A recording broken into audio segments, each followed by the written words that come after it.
It wasn't long ago that the Jacksonville Jaguars paid $72 million in free agency for Christian Kirk. They made him the 9th highest paid wide receiver in the NFL. But there's a few free agents in 2024 at the wide receiver position that could make 72 mil look like pocket lint. What is going on, Headliner Nation? Hopefully everyone's doing well out there today. We're going to be talking today about what I feel are the top available wide receiver free agents in the NFL here in 2024. We're not just going to mention some names. We'll talk about some players and their market value, best landing spots, so be sure to hang in here with me throughout the show. But before we get into the names, a quick reminder, we're giving away a signed Deebo Samuel mini helmet. This thing is absolutely sick, and we're going to be announcing the winner on Super Bowl Sunday. Now, how do you get in on this giveaway? It's super simple, and it's free for you to do. Head over to Instagram. Follow us on Instagram. There's a link down below in the description. You'll then find our post on Instagram that's talking about this giveaway. You'll leave a comment on that post and tag 2 of your friends. Once you do that, you're going to be entered into this giveaway, so be sure to stay tuned to your Instagram. You may just win a signed Deebo Samuel mini helmet on Super Bowl Sunday. All right, let's go ahead and get back to some free agency talk because there's some big name wide receivers that we need to talk about, some big time money going to be flowing around here this offseason. It's because the market for wide receivers is so good right now. Every team basically needs a wide receiver. If every team needs one and there's only so many available, you're going to get into some bidding wars. But then you pair that with the fact that the franchise tag for 2024 at the wide receiver position is set to be $20.7 million for just 1 year. If you're going to be paying that much for 1 year, some cases it's even cheaper to sign that long-term deal. So with all that being said, here are my top 6 available wide receivers in 2024.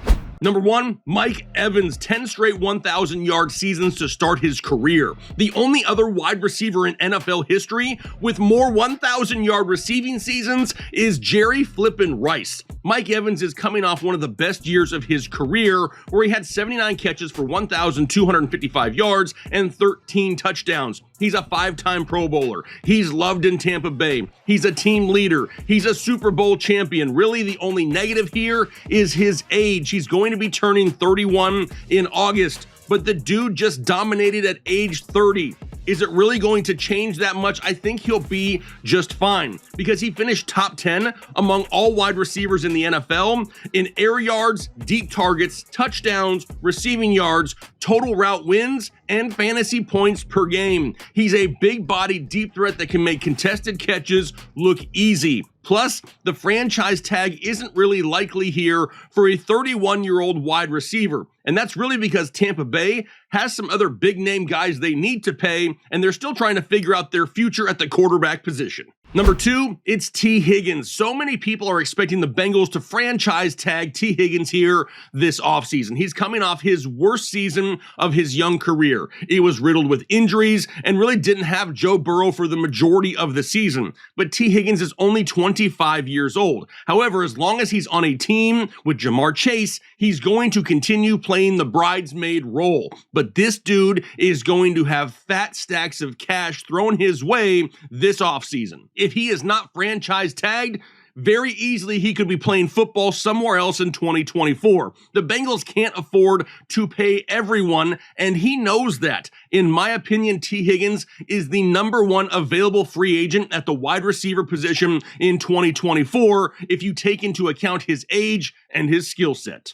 Number 3, it's Michael Pittman, another top candidate here that could be franchise tagged in Indianapolis here for 2024. But Indianapolis needs to keep this guy in town at whatever cost. You aren't going to go out there and draft a quarterback like Anthony Richardson and then give him no weapons to throw the ball to. If anything, Indianapolis needs to add weapons this offseason. They need to spend more money to bring in more help. Last season, Michael Pittman had 109 catches for 1,152 yards and 4 touchdowns. A great year overall.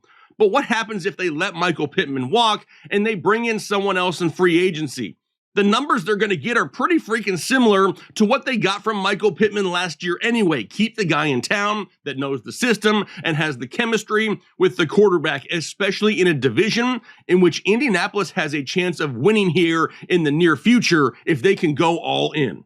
Number 4, it's Calvin Ridley, and he was super underutilized to start the season in 2023. He only had 61 targets in his first 9 games combined, then had 75 targets in his final 8 games played. That's 14 more targets in 1 less game. They started to utilize him down the stretch a little bit more, and when he got opportunities, he looked pretty freaking good. He's already come out and said he wants to stay in Jacksonville, but I think we all know he could go elsewhere, make more money, and be more relevant. Jacksonville can't continue to afford to pay all of these guys ridiculous money. Josh Allen's coming up for a contract as well. He's going to get a fat stack of cash. Do we really want to have Christian Kirk and Calvin Ridley also still getting top 10 wide receiver money?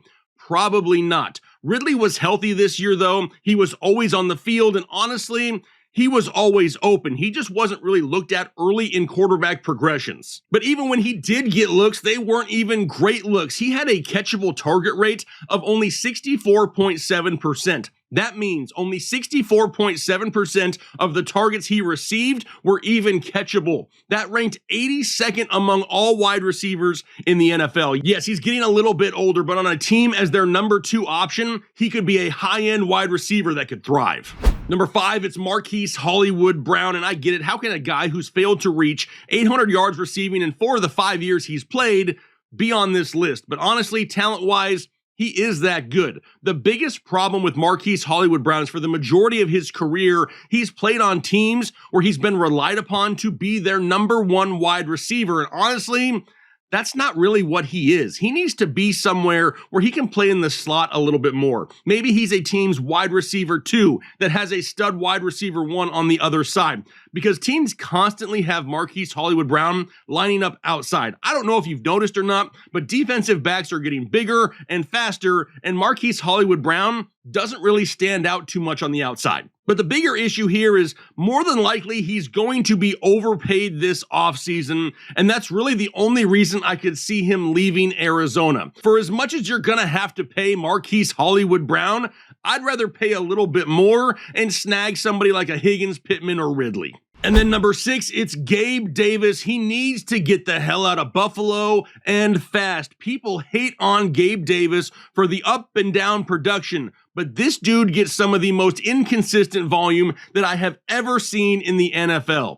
Over the last 9 games of the season, he had only a total of 35 targets, and 12 of them came in 1 game. His target share was lower in 2023 than it was in 2022, despite playing in more games. However, his teammates absolutely love him, and when he gets an opportunity, he 100% produces. He's only going to be 25 years old, and at 6'2", 225 pounds, with field stretching speed, he's definitely somebody who's been underutilized for a long time. But just because Buffalo hasn't figured out how to utilize him weekly doesn't mean another team can't. I can't see him wanting to stay in Buffalo. But like I said at the beginning of the show, there are so many teams out there in 2024 that need some wide receiver help. Now, when you're going into free agency and you're trying to determine best landing spot, you got to find teams with needs that have cash available. So let's take a look at some of the neediest teams here this season. And right at the top is where I have the Jets. Love Garrett Wilson, but they're going to need some more help. The Patriots,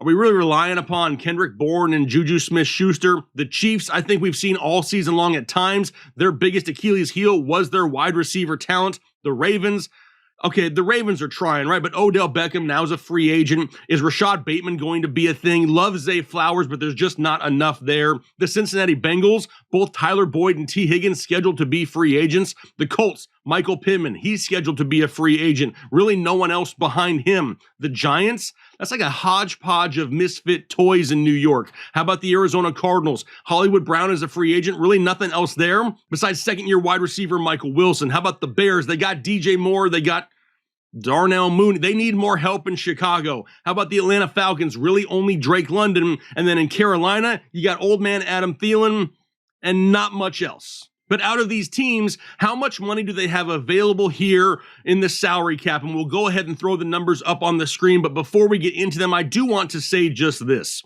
The salary cap is a 100% myth. It can be worked around every single year. It is every single year. Teams may show that they have no money available, but all it really takes is converting some of this money into guaranteed money in their contracts, and all of a sudden, they have a lot of salary cap available. So don't put too much stock into that. Really, the only thing you can pay attention to when you're looking at salary cap space is when teams already have a ton of money available. If they already have a ton of money and the ability to work around some of their current contracts to get even more money, those are the teams that can really go out and make a huge splash in free agency. Now, obviously, you can see all the teams here on this list do have money available. Most of them, big money available. The Jets and Ravens, not so much, but look at the Bengals, $61 million. The Colts, $66 million. $49 million for the Bears, $69 million for the Patriots. There's going to be some money to go around this offseason. But how much money could these guys really be looking at here this offseason? We did some research and kind of came up with a ballpark of what their contract could look like if they sign one here in 2024 as a long-term deal. For Mike Evans, 4 years, $95 million, the most expensive wide receiver here on this list. For Tee Higgins, 4 years, $74 million. Michael Pittman, 4 years, $90 million. Calvin Ridley, 4 years, $68. Marquee Hollywood Brown coming in 4 years, $59 million. And then Gabe Davis, 4 years and $54 million. But this is where we get to have a little bit of fun because we get to kind of play around on what the best landing spot could be for these available wide receivers. Now, this could change 25 times between now and March 13th, but it's always fun to kind of move some of these pieces around to see what it could look like. For Mike Evans, I want him staying in Tampa Bay. He has started off his historic NFL career for 10 seasons in Tampa Bay. We need to keep him in Tampa Bay for the remainder of his career. Miss me with all the other free agent destinations. He needs to stay in Tampa Bay. What about Tee Higgins? I have him penciled in for the Chiefs. I think the Chiefs saw this year they need some dramatic help for Patrick Mahomes at the wide receiver position. And even though they've reached the Super Bowl again this year, maybe make it a little bit easier in season for them and bring in some type of big name free agent. It would not surprise me. However, there are a couple dark horse teams that I don't want people to forget about. The first one, Jacksonville. I could totally see him going to Jacksonville with Calvin Ridley leaving. He gets to reunite with college teammates Trevor Lawrence, Travis Etienne. That would make some sense. How about the Tennessee Titans? The guy is from Tennessee, already expressed interest in Tennessee, and Tennessee's new head coach is former offensive coordinator of the Cincinnati Bengals, Brian Callahan. So it's definitely going to be interesting to see what Tee Higgins does. How about Michael Pittman? He needs to stay in Indianapolis. They need to throw the fat bag his way. A dark horse for me here, it's the Arizona Cardinals. They've already come out and said they're committed to keeping Kyler Murray, but you got to bring in more weapons. I'd rather pay up for Michael Pittman than overpay for Marquee Hollywood Brown. How about Calvin Ridley? I got him penciled in for the Chicago Bears. Calvin Ridley maybe isn't a dominant number one wide receiver, which is great because they already have DJ Moore. But what we do know is they still need more in Chicago. In a division in which they can compete in the near future, they could definitely benefit from adding a stud wide receiver like Calvin Ridley as their number 2 guy. How about Marquee Hollywood Brown? I penciled him in for the Atlanta Falcons. The Falcons already have Drake London and Kyle Pitts and Bijan Robinson. They need more speed on the outside. That could be Marquee Hollywood Brown. When I look at the teams that got new coaching staffs here this offseason with some available money, Marquee Hollywood Brown could definitely fit into this offense as a number 2, maybe even a number 3 option and thrive in that offense. And then lastly, Gabe Davis. And I got him penciled in for the Jets. And I don't know if I absolutely love this one, but what I do know is this. Garrett Wilson can win on any route, whether it's underneath or over the top. But what they could definitely benefit from in New York is somebody who could stretch the field and take the top off the defense. That could be Gabe Davis. They could get themselves a young, coachable wide receiver and not have to overpay for him since they're still trying to win a Super Bowl in a very short amount of time there in New York. As for a dark horse, I could see the Carolina Panthers making a run at Gabe Davis. Why? The Panthers organization just seems lost, and even though Gabe Davis could be an improvement to their team, I could see them just trying to sign somebody just to show them that they're trying to help out Bryce Young. But now is the fun and interactive time of the show where I want to know what you think. Leave me a comment down below in the comment section. Where do you feel these 6 wide receivers play their football in 2024? It's going to be interesting to watch, and you better believe we're going to be covering it all off season long. So if you haven't hit the subscribe button yet, why the hell not? But as we get out of here for the day, if you could do me one favor, hit the like button as well. They definitely help us out here in the off season. But I'm going to go ahead and get out of here for the day. Hopefully you enjoy the rest of your day, and most importantly, do your part to make the world a better place.